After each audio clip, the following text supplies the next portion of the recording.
You think taxes are boring? Just paperwork you file once a year and forget about? Well, what if I told you that throughout history, governments have taxed people for being single, for having too many windows in their house, for the literal shadow their business casts on the street, and even for the air they put in their tires? I'm not making this up. These aren't conspiracy theories or internet rumors. These are real, documented laws that prove one undeniable fact. When it comes to separating you from your money, governments have a terrifyingly creative imagination that knows absolutely no bounds. Today, we're diving deep into the most absurd, outrageous, and downright insane taxes ever imposed on human beings. Some of these are ancient history, relics of monarchs who thought they owned the wind itself. Others are happening right now in modern democratic countries, proving that the audacity to tax ridiculous things isn't just a thing of the past.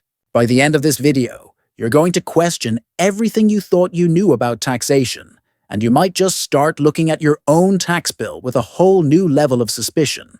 So buckle up, because we're about to take a journey through fiscal insanity that spans continents, centuries, and the entire spectrum of human absurdity.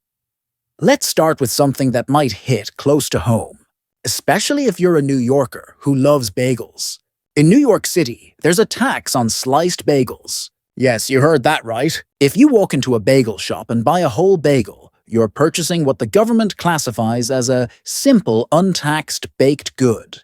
But the absolute second that person behind the counter picks up a knife and cuts that bagel in half for you, it magically, legally transforms into prepared food and gets slammed with an 8.875% sales tax. Think about that for a moment. Somewhere in a city office, an official sat down and made the conscious decision that the strenuous act of applying a knife to bread constitutes a taxable service. It's official proof that in the eyes of the government, convenience isn't just nice to have, it's a luxury, and luxury must always be taxed. But New York isn't alone in creating bizarre, food-related tax nightmares. Over in Illinois, the state government has been forced to answer one of the most philosophically challenging questions of our time. What, legally speaking, is candy? This isn't just academic curiosity. It's a multi-million-dollar question because Illinois has a candy tax, where sweets are taxed at a higher rate than regular groceries. But here's where it gets absolutely insane. According to Illinois law, if a product contains flour or requires refrigeration, it's not candy, it's food. So, a Milky Way bar is candy and gets the higher tax rate, but a Twix, which has a cookie base made with flour, is legally classified as food. A Hershey's bar? Candy. A Kit Kat? Food. This has created a fiscal wonderland where highly paid tax attorneys are brought in to debate the fundamental ontological nature of a Snickers bar. Imagine being the person whose job it is to determine whether the wafer in a Kit Kat bar contains enough flour to legally transform chocolate from candy into food. And if you think that's complicated, let's talk about vending machines in California. The state has created a tax labyrinth where a vending machine selling a can of Coke is taxed completely differently than one selling a bottle of orange juice, which is taxed differently than one selling sunflower seeds. Generally speaking, cold food products and fruit juices are exempt from sales tax, while carbonated beverages, hot foods, and candy are fully taxable. This means a single vending machine can be an absolute minefield of different tax rates, where buying a bag of chips is a simple tax-free purchase, but buying a soda to wash it down becomes a contribution to the state treasury. Can you imagine being the poor convenience store owner who has to program all of this into their system and make sure the right tax applies to the right product? It's bureaucratic madness at its finest. But perhaps the most mind-bending food tax comes from Pennsylvania, where you can literally be taxed for buying air. I'm not speaking metaphorically here. I mean actual air, specifically the compressed air that comes out of a coin-operated vending machine to fill your tires. The state of Pennsylvania has ruled that since the air is compressed and sold through a machine, it qualifies as tangible personal property and is therefore subject to sales tax. Let that sink in for a moment. This is one of the only instances on planet Earth where a government has successfully figured out how to monetize a vacuum and charge you money for something that exists freely all around us. It's the kind of bureaucratic achievement that's simultaneously impressive and horrifying. Now, let's move from what you eat to how you look, because governments throughout history have been absolutely fascinated with taxing human appearance and the body itself. In Arkansas, for example, the state has decided to put a literal price on self-expression. Arkansas levies a 6% amusement tax on a very specific list of services, which includes body piercing, tattooing, and electrolysis. Essentially, the state government has classified the act of getting a permanent piece of art injected into your skin as a form of entertainment, right alongside buying a ticket to a monster truck rally or a carnival. It's a fascinating system where the physical pain of the needle is temporary, but that sales tax receipt you get? That's forever, just like your tattoo. Interestingly, the United States federal government has a slightly different view on tattoos.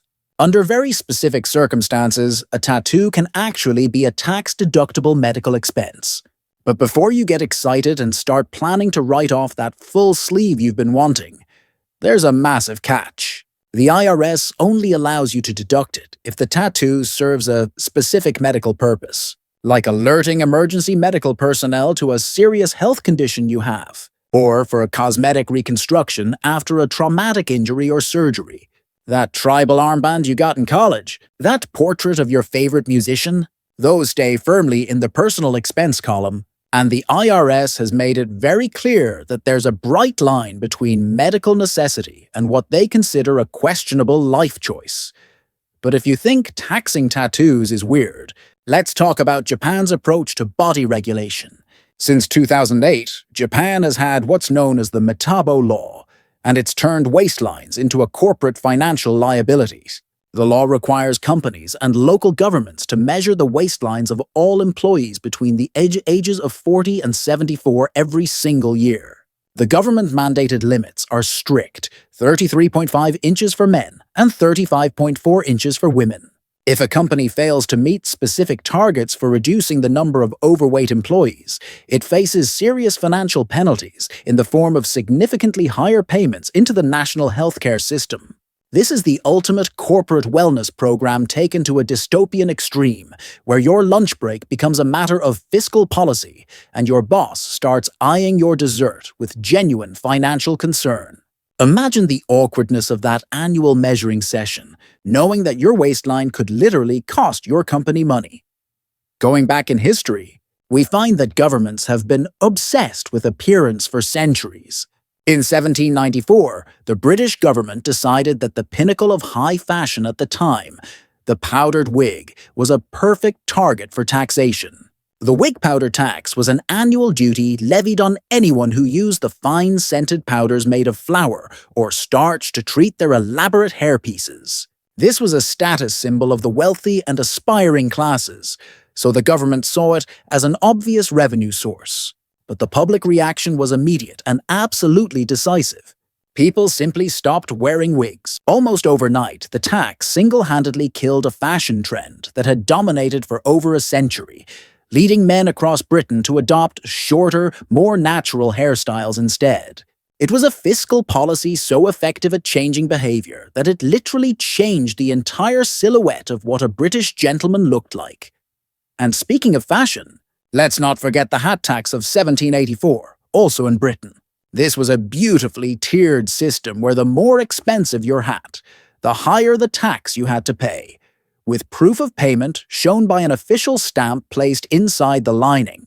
This immediately led to predictable and honestly hilarious tax evasion schemes. Hat makers started forging the official stamps, and some families simply bought one enormous, expensive hat for the head of the household to wear on formal occasions while everyone else went bareheaded or wore cheap, untaxed caps. It was a law that essentially treated your headwear as a public declaration of your income level, visible to everyone who saw you walking down the street. If you think the government stops at taxing what you wear and how you look, you haven't seen anything yet. Throughout history, The places where people live have been subjected to some of the most creative and oppressive taxation schemes ever devised. Let's start with one of the most famous, the window tax. For over 150 years in Great Britain, from 1696 to 1851, your house was taxed based on how many windows it had. The logic was simple and utterly flawed. Wealthy people have big houses with lots of windows, so the number of windows is a good proxy for wealth. But what the government didn't anticipate was the extreme measures people would take to avoid this tax. Property owners across the country started bricking up their windows, creating dark, poorly ventilated buildings that became breeding grounds for disease. You can still see evidence of this tax today if you visit Britain. Look closely at old buildings, and you'll see the outlines of windows that were sealed up centuries ago. Entire neighborhoods were plunged into darkness because letting in sunlight was a taxable luxury. But Britain wasn't the only country with this brilliant idea. In 1798, France decided to copy the window tax, but make it even worse by also taxing doors. The taxe sur les portes et fenêtres operated on the same spectacularly flawed principle, that the number of exterior openings in your home corresponded to your wealth. This created an absolute architectural nightmare across France. Landlords bricked up windows and literally sealed off exterior doors, creating dark, airless, and dangerously inaccessible buildings where people had to share single entrances and live in perpetual gloom. And here's the truly insane part. This tax wasn't abolished until 1926. That means for 128 years. French citizens were financially incentivized to live in dimly lit, poorly ventilated boxes. It's one of the longest-running examples of a tax policy that actively made people's lives measurably worse for over a century. The British government, not satisfied with taxing windows, also went after the very building materials of the nation. In 1784, they introduced the brick tax, which charged a levy on every single brick produced in the country. In a fantastic display of malicious compliance that honestly deserves applause, builders immediately started manufacturing much larger bricks to reduce their per-brick tax bill. It was beautifully logical. If you're taxed per brick, just make bigger bricks and use fewer of them. The government, realizing they'd been outsmarted, responded by imposing a maximum size limit on bricks. This entire bureaucratic back and forth led to a genuine shift in architectural styles, with some builders reverting to timber and weatherboarding construction, just to avoid the headache entirely. It was a tax that literally shaped the physical appearance of the country. Even the inside of your home wasn't safe from the tax collector. In 1712, Britain introduced the wallpaper tax, a levy on every square yard of printed, painted, or stained paper used for decoration. The goal was to tax the wealthy, who were the only ones who could afford such luxuries. But in a brilliant move of creative tax evasion, rich people started buying plain, untaxed paper, hanging it on their walls, and then hiring artists to hand-paint or hand-stencil elaborate patterns directly onto it after installation. The government eventually caught on and expanded the law to cover any paper with stenciled designs, but the loophole existed for decades.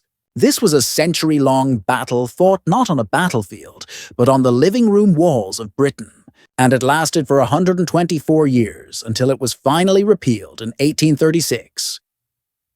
But perhaps nothing was as cruel as the fireplace tax in 17th century France. Your home's primary source of warmth, and the place where you cooked your food, was also a source of revenue for the king. The tax was levied based on how many fireplaces a family had in their home. To avoid paying, peasants and the urban poor did the only thing they could. They bricked up their chimneys or illegally shared a single fireplace between multiple families. This led to entire buildings filled with choking smoke and people suffering through bitter winters and freezing cold because they literally couldn't afford to heat their homes. It was one of history's cruelest taxes, a direct assault on the very act of survival, making warmth a luxury that only the wealthy could afford. Governments haven't just taxed your possessions. They've also taxed your choices, your relationships, and even your refusal to participate in certain activities. One of the most widespread and persistent examples is the bachelor tax, which has appeared across multiple civilizations throughout history. Ancient Rome implemented it to encourage procreation and increase the population. The Ottoman Empire had its own version, and from 1820, the state of Missouri levied an annual $1 tax on all unmarried men over a certain age. The official logic was always the same. Single men were supposedly a drain on community resources and morals, and they needed to be financially incentivized to settle down and start families. It was literally a government-mandated financial penalty for failing to find a romantic partner, which, when you think about it, is adding financial insult to what might already be an emotional injury. On the flip side, the Ottoman Empire also had a tax on getting married. The resmi arusun, or bride tax, was a marriage fee levied on families when a couple decided to tie the knot. The amount you paid depended on your religion and social status, with different rates for first marriages versus subsequent ones. But the most bizarre aspect was the complex distinction based on living arrangements. If a woman's new husband moved into her deceased former husband's house, the tax was significantly higher than if they established a new household. It was essentially a bureaucratic permission slip to get married, with the government acting as the most expensive and thoroughly uninvited wedding guest at every ceremony in the empire. Several European countries, including Austria and Switzerland, have taken a different approach to social obligation, with what's colloquially known as the cowardice tax. It's officially called an exemption tax, and it's levied on men who are deemed fit for mandatory military service, but choose not to serve for non-medical or religious reasons. Instead of picking up a rifle and doing your time in the military, you pick up a substantial bill, typically a percentage of your income paid annually for several years. It's a fascinatingly pragmatic system that puts a literal price tag on pacifism, turning a deeply personal moral stance into a straightforward financial transaction with the state. You can quite literally buy your way out of your civic duty, which raises all sorts of interesting questions about fairness and who can afford to make that choice. Going way back in history, we find that medieval England had a similar concept called scutage, or shield money. If a knight or feudal lord was summoned to fight for the king, but preferred to stay home and avoid the whole messy business of warfare, they could pay this special tax instead. It was essentially a fee for cowardice, or perhaps just pragmatism, depending on your perspective. The king got the funds to hire professional mercenaries who actually wanted to be there and knew what they were doing, and the nobles got to avoid the mud, disease, and sharp objects flying through the air on medieval battlefields. It was the ultimate monetization of honor, turning battlefield duty into a financial negotiation. In more recent history, Denmark launched one of the most ambitious public health experiments ever attempted, a fat tax. In 2011, this wasn't a tax on overweight people themselves, but on food. Any product containing more than 2.3% saturated fat, from butter and cheese to pizza and processed meats, was hit with a special levy. The stated goal was noble, to make Danish citizens healthier by making unhealthy food more expensive and therefore less attractive to purchase. The result, however, was a complete national fiasco. Danish citizens simply started driving across the border to Germany to buy their bacon and butter at normal prices. Local businesses suffered dramatically as they lost customers to foreign competitors. The administrative costs of tracking and enforcing the tax were astronomical. After just 15 months, the government was forced to repeal the tax, proving once and for all that you cannot tax a nation into eating its vegetables. People will find a way around it. Some of the most absurd taxes in history have targeted specific professions or activities, often with completely unexpected consequences. In 2011, the government of Romania officially decided to start taxing witchcraft. And I promise you, this is not a joke. In an effort to collect more revenue during difficult economic times, the country legally recognized witchcraft, fortune-telling, and astrology as legitimate, taxable professions. Witches and seers were now required to register their businesses with the state. issue official receipts for their services, and pay a 16% income tax just like any other professional. The reaction from the witchcraft community was predictably furious. A coven of witches actually gathered on the banks of the Danube River and threatened to curse the president and the entire government with spells, using mandrake root and a potent brew containing cat faces and dog faces. It remains the only known instance in modern history of a fiscal policy debate being fought with black magic and literal occult threats. If you're a professional athlete in the United States, you're subject to what's commonly called the jock tax, and it's an absolute logistical nightmare. This tax means you have to pay state and local income tax in every single city and state where you play a game. For an NBA player on a road trip, that might mean filing separate tax returns for playing one game in California, another in Illinois, and a third in New York, all within the same week. Their accountants literally have to calculate exactly what portion of their annual salary was earned during the 48 minutes they were on the court in that specific jurisdiction. It's a bureaucratic absurdity that turns every away game into a taxable event requiring detailed documentation.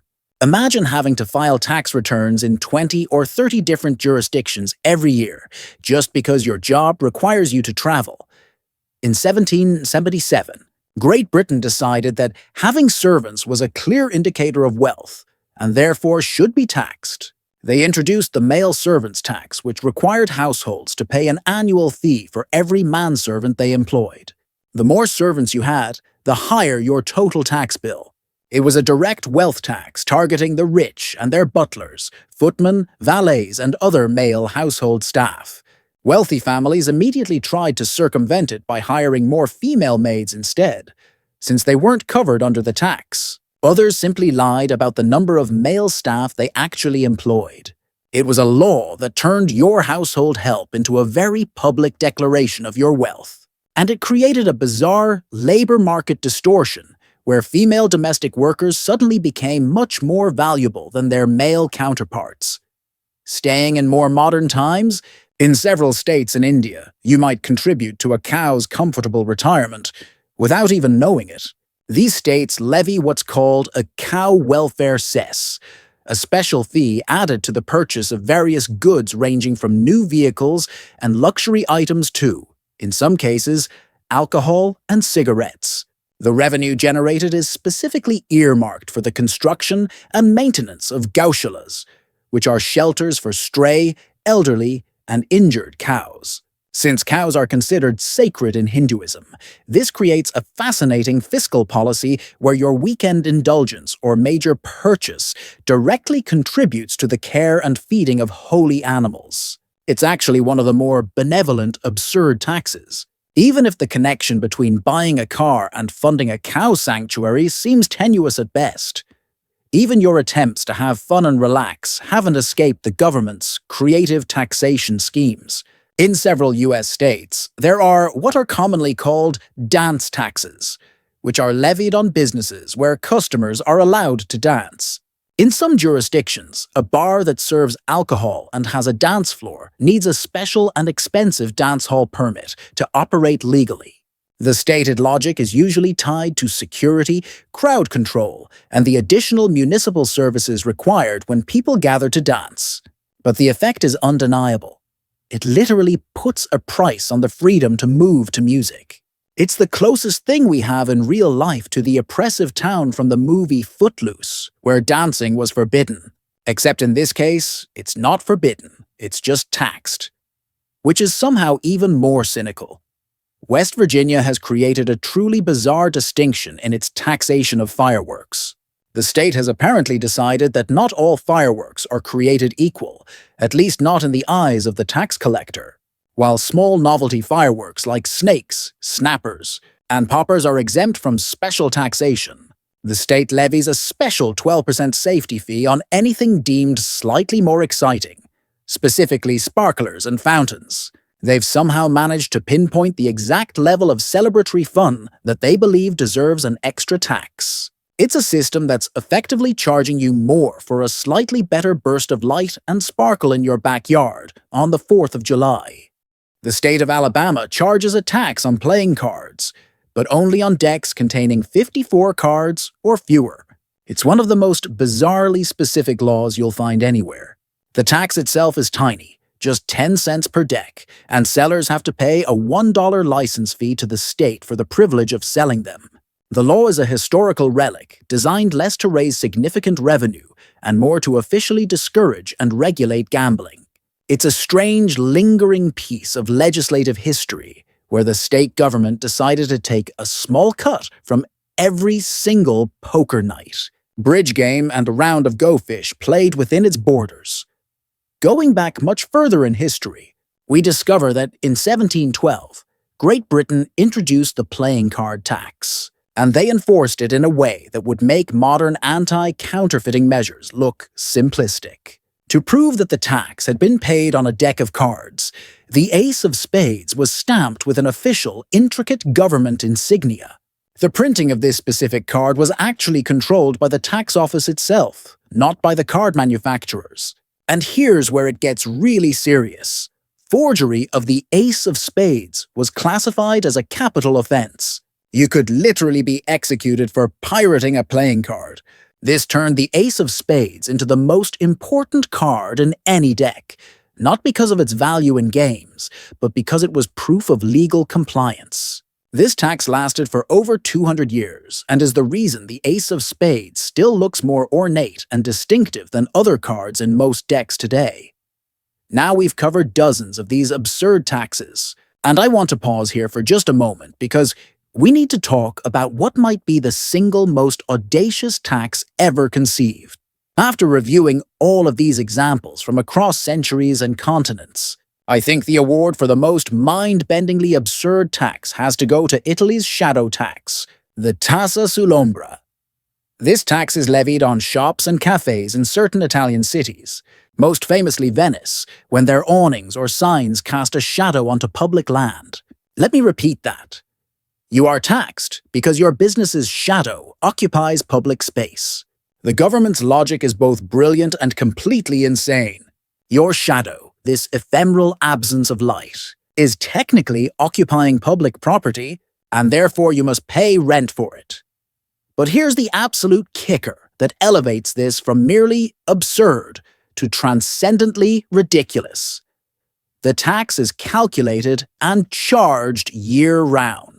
That means you're paying for your shadow even on completely overcast days when it doesn't exist, even at night when the sun has set, even during storms when there's no direct sunlight to cast a shadow at all. It is the absolute final frontier of taxation, the successful monetization of literal nothing. It represents the pinnacle of fiscal imagination, the ability to look at something that isn't even there and successfully charge money for it. But what do you think? Do you agree that the shadow tax deserves this dubious honor? Or do you think another tax we've covered is even more absurd?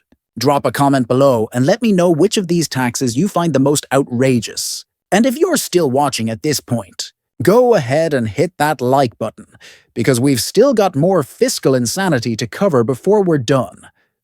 Some governments throughout history have looked at the natural world and decided that they own it. And if you want to use it, you need to pay them.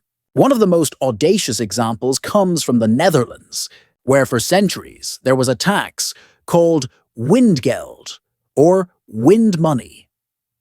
This was a fee that windmill operators had to pay to the local lord or government for the right to use the wind. Yes, you read that correctly. The feudal authorities claimed that they owned all the wind that blew over their lands. Therefore, if you wanted to profit from it by having it turn your sails to grind grain or pump water, you owed them a royalty. In a country that was literally built by windmills, where the entire economy and even the land itself depended on harnessing wind power, this was an inescapable and fundamental tax on industry, agriculture, and survival itself. It was the ultimate assertion of governmental power, a system where you literally had to pay rent on a breeze. In ancient Egypt, the government decided they had a monopoly on cooking oil, and they enforced it with truly incredible ruthlessness. There was a tax on all domestically produced oil, and citizens were absolutely forbidden from producing their own at home. But the enforcement mechanism was what made this truly dystopian. Tax collectors would go door to door, and they wouldn't just collect money. They would actually enter people's kitchens and smell the pots and pans. They were checking to make sure families weren't reusing their taxed oil for multiple meals. And even worse, they were sniffing out any evidence of illicit black market oil being used to cook food. Imagine the invasion of privacy. Having a government official literally smelling your cookware to ensure compliance with culinary tax law. The state of Maine has turned every single wild blueberry into a tiny, taxable asset. And that's not an exaggeration. The state levies a tax of 1.5 cents per pound on all commercially handled wild blueberries, with the revenue going to fund research and market development for the industry. This has created a miniature fiscal system dedicated entirely to one specific fruit. Imagine the bureaucracy required. Auditors with scales and ledgers ensuring that every single berry is accounted for, tracked, and properly taxed. It's a system that officially turns your morning blueberry muffin into a delicious, state-sponsored financial transaction where a percentage of every berry went through a taxation process before it reached your plate. In Maryland, residents pay what's colloquially known as the flush tax. It's officially called the Chesapeake Bay Restoration Fee, and it adds about $5 a month to your water bill. The money goes towards upgrading sewage treatment plants to reduce pollution in the Chesapeake Bay, which is actually a genuinely noble environmental cause. But the state has still managed to figure out how to tax you for one of life's most basic biological necessities. It proves that in the modern world, even your most private moments, the ones behind closed bathroom doors, have acquired a public price tag. There is literally nowhere you can hide from taxation, not even in the most private room of your own home. For 141 years in Great Britain, staying clean was classified as a taxable luxury. The soap tax was introduced in 1712 and was levied directly on soap manufacturers, who predictably passed the exorbitant cost on to consumers. This made soap so expensive that for the average working person, it became an indulgence rather than a daily necessity. The tax created a massive black market for illegally produced soap, often made in secret basements using dangerous, caustic chemicals by people with no training. It was a policy that actively encouraged filth, disease, and the spread of illness throughout the population. And it wasn't repealed until 1853, meaning there was a century and a half of government-mandated uncleanliness, where being able to wash yourself properly was a privilege of the wealthy. Even death provided no escape from the tax collector in ancient Egypt. The state controlled the entire funerary industry as a lucrative source of revenue. To secure what Egyptians believed was a proper journey to the afterlife, a family had to pay for a cascade of state-sanctioned services. This included fees for the priests who performed the sacred rites, substantial charges for the mummification process itself, which was a tightly regulated government monopoly, and taxes on the use of burial chambers. If you couldn't afford the official package, you were simply out of luck, and your loved one's journey to the afterlife was in jeopardy. It was the ultimate long-term revenue stream, a system where the government got its cut not just throughout your entire life, but of your actual passage into death and whatever came after. In the 1st century AD, the Roman Emperor Vespasian created something that still shocks people when they hear about it today: a tax on urine. No, you did not mishear that. Urine was actually a valuable commodity in ancient Rome. Its ammonia content made it an essential ingredient for tanning leather and laundering togas. Collectors would gather it from public urinals located throughout the city and sell it to various workshops. Emperor Vespasian, seeing a literal stream of revenue that he couldn't ignore, decided to tax its collection and sale. When his son Titus complained about the disgusting nature of the tax, Vespasian reportedly held up a gold coin to his nose and asked if it smelled bad. The message was clear: money has no odor, regardless of where it comes from. It's a masterclass in fiscal pragmatism, but it raises an uncomfortable question that echoes through the centuries.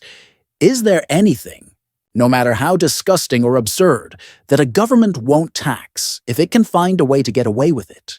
Perhaps one of the cruelest taxes in history was France's gabelle, the salt tax. For centuries, this wasn't just a simple sales tax on salt. It was a complete government monopoly where people were forced by law to buy a minimum amount of salt every year at an absurdly inflated price, and they could only buy it from state-controlled sources. Salt wasn't a luxury. It was absolutely essential for preserving food in an era before refrigeration. You literally could not survive without it. This led to widespread salt smuggling operations, and the punishments for being caught were absolutely horrific, including branding, enslavement as galley rowers, and even execution. The gabelle became one of the most hated symbols of royal tyranny and oppression, and it was one of the primary grievances that helped fuel the French Revolution. It was, in essence, a tax on the very essence of survival, and the people eventually decided they'd rather overthrow the entire monarchy than continue paying it. So what have we learned from this absolutely wild journey through the history of taxation? We've seen governments tax windows and doors, shadows and air, urine and flatulence, dancing and playing cards, being single and getting married, having servants and owning dogs, eating candy and slicing bagels. We've seen taxes on your waistline, your hairpiece, your tattoos, and even the literal wind. We've watched as people throughout history have bricked up their windows, sealed their doors, hidden their servants, stopped wearing wigs, and driven across international borders just to buy butter at a reasonable price. But here's what's truly important to understand. These aren't just quirky historical anecdotes or amusing curiosities from primitive times when governments didn't know any better. Many of these taxes are happening right now, today, in modern democratic societies. The sliced bagel tax? That's current law in New York City. The jock tax? Professional athletes are dealing with it as we speak. The candy definition debate in Illinois? Still ongoing. The flush tax in Maryland? You're paying it right now if you live there. This proves beyond any doubt that the audacity to tax absurd things isn't some relic of monarchical tyranny or ancient empires. It's alive and well in the 21st century. The history of taxation is really the history of governmental audacity and creativity in separating citizens from their money. It proves that when given enough power and enough financial pressure, governments will eventually try to tax absolutely anything they can possibly justify. They'll tax the air you breathe, the water you flush, the shadow your business casts, and the wind that blows across your property. They'll tax your choice to be single, your decision to get married, your refusal to join the military, and your waistline if it's too large. They'll tax your entertainment, your self-expression, your basic hygiene, and even your passage into death. And this leads us to a deeply uncomfortable question that every citizen needs to grapple with. What is the limit? At what point does taxation cross the line from necessary civic contribution to absurd overreach? When the government can tax a shadow, what's left that's truly beyond their reach? These historical examples aren't just entertaining stories. They're warnings. They show us the logical endpoint of unchecked fiscal creativity. Every single one of these taxes seemed reasonable to somebody at some point. Some bureaucrat or monarch sat down and genuinely believed that taxing windows, or urine, or the wind itself was a good and justified policy. So here's my question for you, and I genuinely want to know your answer. What is the most absurd, ridiculous, or outrageous fee or tax that you are forced to pay in your daily life right now? What modern tax makes you shake your head and wonder what the government was thinking? Drop your answer in the comments below, because I guarantee you there are taxes being levied right now in your city or country that are just as absurd as anything we've covered in this video. The difference is that we've gotten so used to them, we don't even question them anymore. If this video opened your eyes to just how creative governments can get when they want your money, do me a favor. Hit that like button, share this video with someone who needs to see it, and subscribe to the channel because we're going to keep uncovering the absurdities hiding in plain sight in our modern world. The only thing that's truly free around here is your ability to subscribe, so go ahead and do that now. Thanks for watching, And remember, somewhere, right now, a government official is probably dreaming up the next absurd thing to tax. Let's make sure we're paying attention.